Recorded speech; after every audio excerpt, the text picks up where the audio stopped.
My interest in explaining this mystical science of the pineal gland is really thinking of the pineal gland as the brain's radio receiver. And it can only be activated through a certain process. When this latent system switches on, the arousal that's created is energy moving from the body right up into the brain. And that energy rushes all the way up into the pineal gland. The moment that happens, the brain goes into what's called gamma brainwave patterns. They're having a full-on sensory experience without their senses.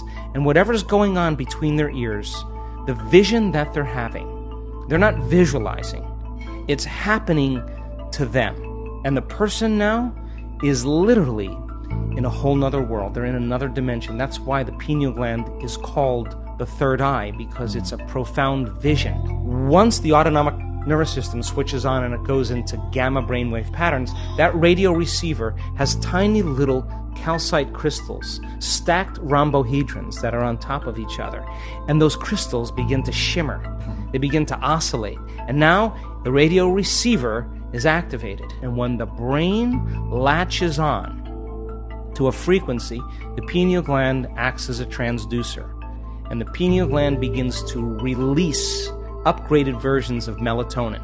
Melatonin already causes us to dream, but now you're going to really dream. It already causes us to relax, but now you're going to make a benzodiazepine. You are going to chill way out. You are no longer going to be in survival. Melatonin is already an antioxidant, but you're going to make two of the most powerful antioxidants known to man. Anti-cancer, anti-aging, anti-heart disease, anti-stroke, anti-neurodegenerative, anti-inflammatory, antimicrobial.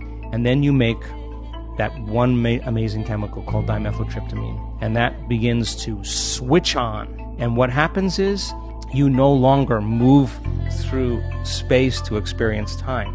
You move through times. And you experience dimensions or spaces. And the biggest lie that we've ever been told is that we're linear beings living a linear life. We are dimensional beings living a dimensional life. And when the doors of dimension open to you, and you get a glimpse of how big this really is, you are going to care less about politics. You're going to care less about who's famous and who isn't, because you're going to realize you're all of that and more. We have people that have switched this system, this latent system on, and they have a greater understanding of who they really are.